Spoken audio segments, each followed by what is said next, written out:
What is up, you guys? It's Tony Danloach or Nightmare here with a brand new video, and today we're going to go back to a playlist I made a long time ago, and I only did one episode and then I ended up not doing anything, so it's time to bring it back and we are going to do the top 10 playlist. But today I think we're actually going to make it top 15 because there's way too many of these that I wanted to throw in here. I could have did a top 30, top 50 with this topic, so I'm glad that we're doing it this way because there was just too many on my mind for me to limit it down to 10. But we are doing the top 15 my favorite movies of all time, and so I cut out, I'm not doing horror movies, I'm not doing comedies, I'm not doing animes. Actually, I lied. We're not doing horror, we're not doing comedy. There's a few thrown in here. It was really hard how to decide how to do this one, but I decided that I'm going to do a top 10 horror movie and a top 10 comedy or something later down the road. The horror one will be coming sooner than later because I already have those ones picked out. But for this, I have 15, I have some honorable mentions for afterwards, so let's jump right into this. This video's going to be a little bit longer, so I don't want to keep you guys sitting here for too damn long. I don't want you guys bored. But anyways, we're going to start it off with number 15. This movie, not a lot of you probably know. This is Ravenous, and my sister showed me this movie a long time ago, and it could be thrown into the horror genre, I guess you could say, but for me, I didn't really look at it. It's about cannibals. It's about, there's this military group that's in the woods, and a storm hits, and then this guy comes to the camp and he's almost freezing to death. They bring him in, they give him food, shelter, only to find out that he's a cannibal and a bunch of crazy shit happens. I don't want to ruin the movie, but you guys should definitely check it out if you haven't seen it. I think that it was on Netflix for a while. I'm not sure if it's still on there, but we are going to jump into number 14. And sorry if my throat's a little bit raspy. I wasn't going to do this video actually because it is kind of messed up, but I decided whatever. I've wanted to do this video for a long time and we are just going for it. But number 14, Moulin Rouge. I'm sure a lot of you guys have seen this movie. As for musicals and stuff like that, I never really got into them until I was a little bit older, and then I actually really appreciate them. But Ewan McGregor is awesome. He's one of my favorite actors and he kills it in this movie. Love story, but it is an amazing movie. I definitely recommend seeing Moulin Rouge. Number 13. Now this movie is, it is one of the more well-known drug movies, but we're going for Blow. Johnny Depp is incredible in this movie. I mean, Johnny Depp's incredible in anything, I'm sure you guys know that, but he kills it in this movie. It's sad because this is a true story. I think the guy actually, he got out of prison, it was a couple years ago, but if you have not seen this movie, it's pretty sad, but it is epic. It's a true story if you're into watching stuff like that. It's about this crazy cocaine dealer from back in the day, and he just gets involved in some insane shit. Based on a true story, check it out. We are going for number 12. This movie, they actually did not a sequel, but another movie that's semi-based, off the same style, and it is Garden State. Now, he actually stars in the movie, and he wrote the movie. This is actually, I'm not sure if it's the first movie he wrote and directed, or if it was, I think it's the first one. But yeah, Zach Braff is insane. This movie's funny, this movie's awesome, it's emotional. It's a really good one. So if you haven't seen it, it's weird because it's a bigger movie, but not. It's I don't know, it reminds me of kind of like Juno. A lot of people have seen it, but then at the same time it's more underground. I mean, that movie was pretty big still, but alright, we are going with 11. Now I'm grabbing a bunch of these because the Jackass series. I have every Jackass movie or DVD that was ever made. I love Jackass. I got the lost tapes. This is some of the episodes that, it was pretty weird because if you watched Jackass back in the day on MTV, you guys remember when he jumped the river in the roller skates and he hurt his ankle, and then the poo cocktail where they tipped him over in the porta potty with the, I'm not sure, with the forklift or whatever they did, but there's a lot of the episodes that aired on MTV that didn't end up making it onto the box set, and I was really confused when I watched it because I was like, where did all those episodes go? Only to find out that they lost those, which I have no idea how a network like MTV or something like that could do that since it was aired. I don't know how the hell they lost them, but anyways, probably just trying to make more money. So go get the lost tapes if you do want to see those. You could probably even watch them on YouTube or something like that, but I have 1 through 3, and I mean there's 1, 2, 2.5, 3, 3.5, and then the box set, which is, I think they only did 3 seasons of the show, which is actually really sad because Jackass is one of my favorite shows, series, whatever you want to call it, ever made. So I really do hope that they do number 4. It would be sad doing it without Dunn, but I mean, everyone's doing good. Bam's back on track, he's skating again, and yeah, so I mean, I don't know why not. So now, so I kind of lied at the beginning. I said no animes, which I kind of wish I wouldn't have thrown this in because I would like to do my own top 10 animes. because there is shows like Inuyasha, Dragon Ball Z that I did not pick because I didn't think I was going to do that, but now that I look back, we got Princess Mononoke, we got My Neighbor Totoro, and Ponyo. So these are all made by the same guy, and he does some incredible work. I'm sure you guys have seen at least one of his films before, and I think they're actually coming out with a new one, but one of them passed away because there is a couple people that work on these projects together. But Princess Mononoke is my favorite. I know a lot of people, My Neighbor Totoro is awesome, and a lot of his other movies are good too, but this was the first one that I saw back in the day, and it's just, I don't know, it's action-packed, it's an incredible story, the artwork's amazing, and some of the actors that are in this movie really blew me away. I didn't know, like Billy Bob Thornton, there's a couple other ones on here that, Jada Smith, can't remember. There's a few on there that really, I didn't even know they were in the movie, so that's pretty cool, like especially if you're watching an animated movie and then you realize that some of the bigger actors that you know from other movies are in it. So yeah, that definitely comes in. And now we got, this is another one. There's gonna be a bunch of these that I'm grabbing here because Quentin Tarantino is one of my favorite directors of all time. I cannot just pick one or two of his movies because he is a genius. All of these movies are masterpieces. I do not even have all of the ones that I wish I could, but coming in is Pulp Fiction. We got Pulp Fiction, we got Kill Bill 1 and 2, Reservoir Dogs, which it was Pulp Fiction and Reservoir Dogs that I picked for the next spot, and then we got, this one. Natural Born Killers was actually written by Quentin Tarantino before the project was switched over, and then they kind of messed with his script a little bit. They cut here and there and changed some things which actually he did not like, so I think he ended up bailing on the project. I'm not sure. He still had a big part in writing it though, so I kind of look at it like it is still his, but Natural Born Killers is badass. If you haven't seen that movie, definitely check it out.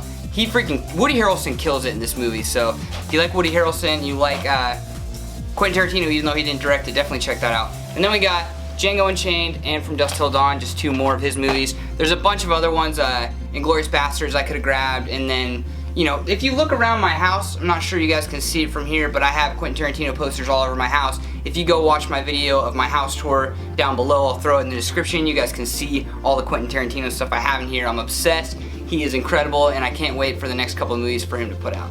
So, on to the next one. We have Beetlejuice, Beetlejuice, Beetlejuice! I love Beetlejuice. Tim Burton is one of my favorite directors ever. I was going to throw in more of his movies, but I'm doing that with all of these. There's just so many I'm picking, but as you'll see as we go down the list, that I love Tim Burton. You can see right there, I got I don't even know my own body anymore, but we got the Nightmare Before Christmas tattoo right there. And Beetlejuice is actually supposed to be getting a sequel. I'm not sure if it's this year or next year. It was just a rumor, but then I read like this huge article saying that the whole original cast is coming back, and that is the reason they're doing it.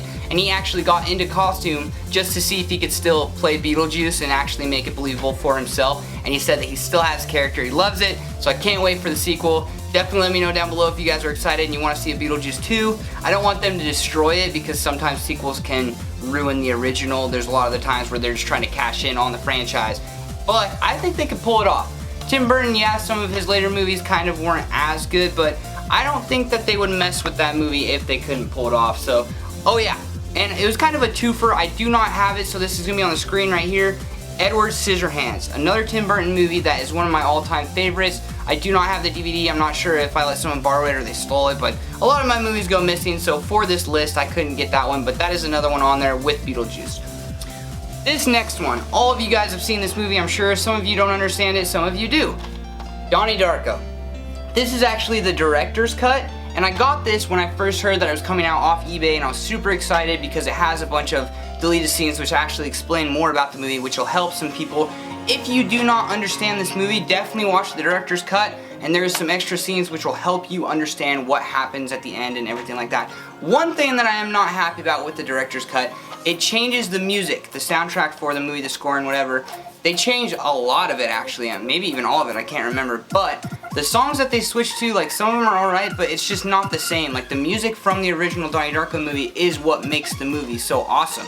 And a lot of the times there is movies like that, like the score just kills it. Like on It Follows, the music for that movie is incredible, and without it, it would still be a good movie, but it would not be near. Like the feeling you get from that music just gives you goosebumps. So definitely, if you want to understand more, get the director's cut, but watch the original because that that's how it was meant to be watched. So, amazing movie. I actually dressed up as Frank for Halloween once or twice. My sister is incredible with making costumes and cosplay, and she made me this sick ass Frank costume. So, if you guys want to see that, I'm not sure if I have a video of that actually. I have pictures on my Instagram, but alright.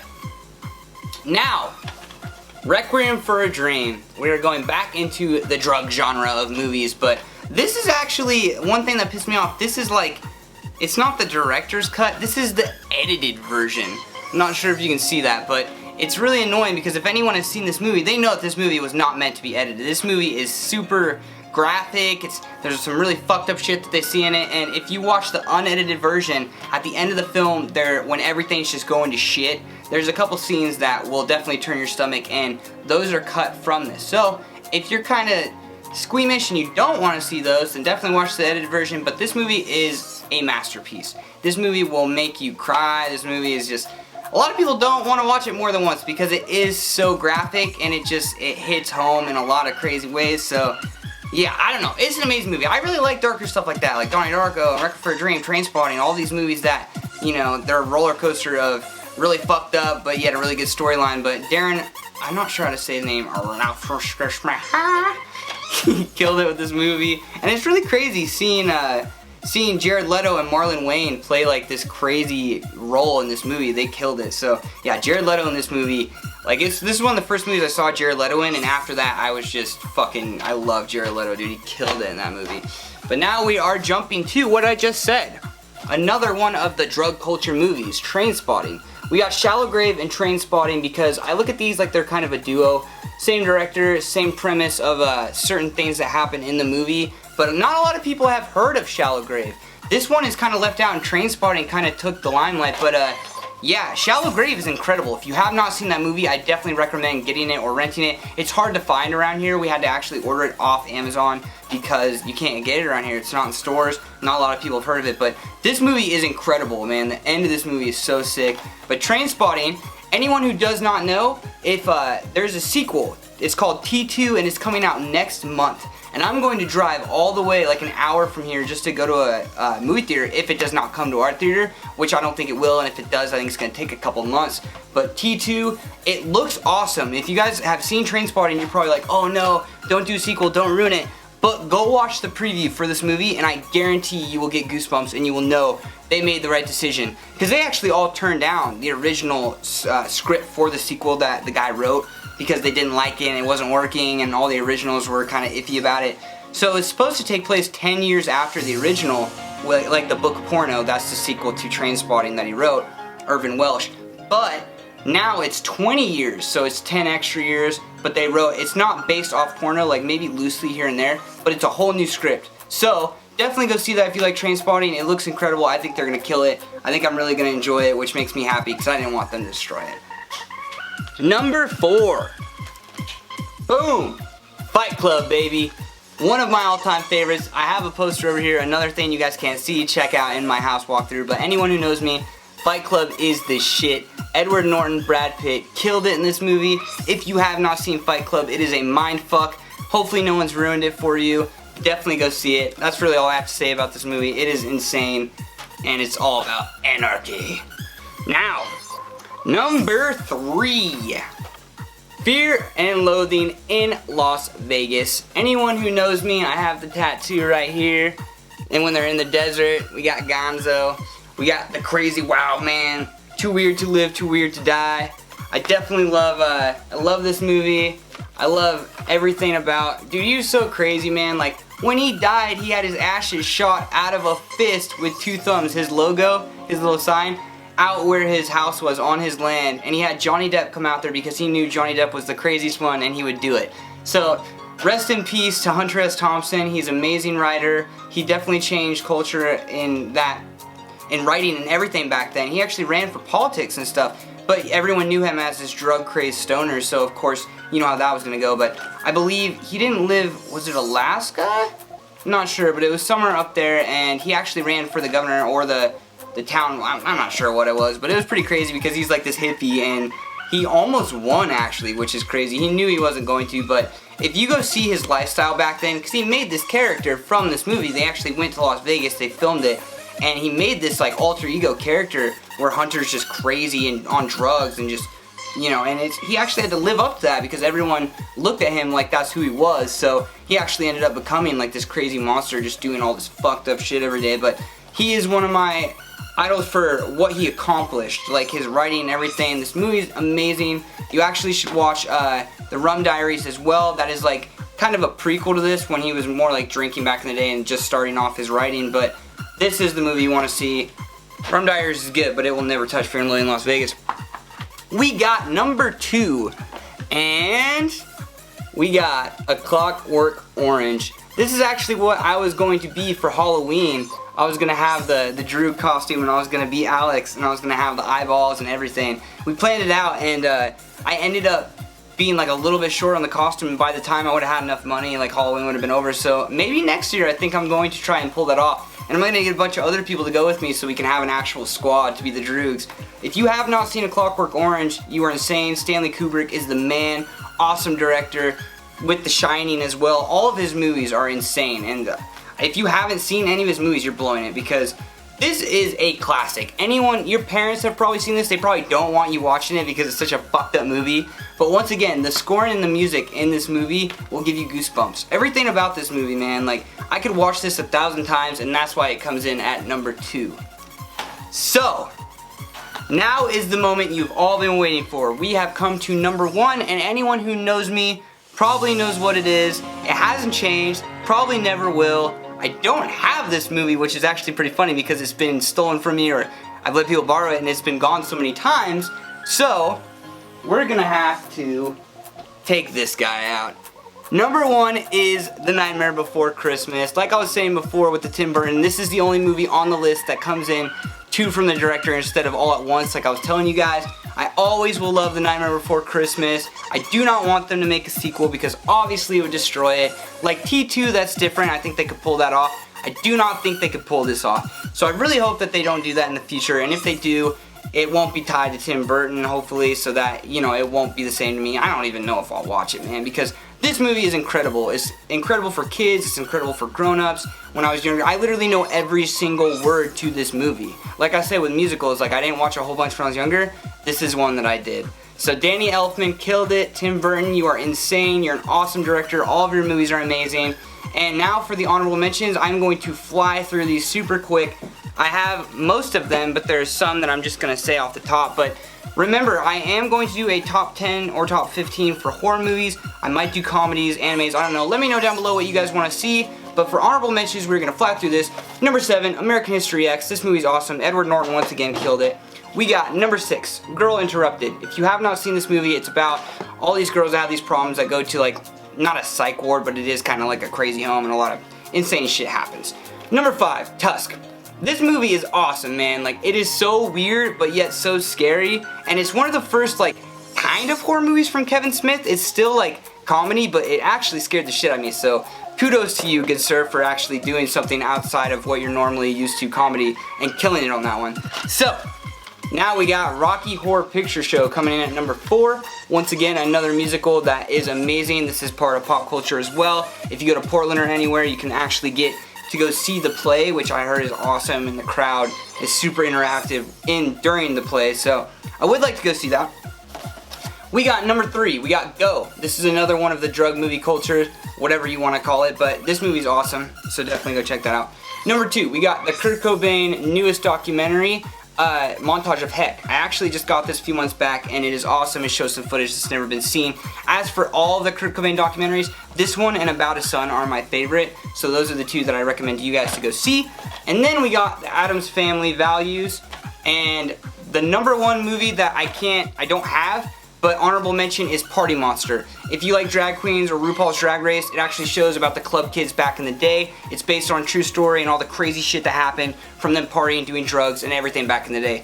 Anyways, this is Tony Nailers from Nightmare. I hope you guys enjoyed the list. Let me know down below what your favorite top 15 movies are, or even top 10, top 5. Let me know what you like to watch. What are your favorite movies?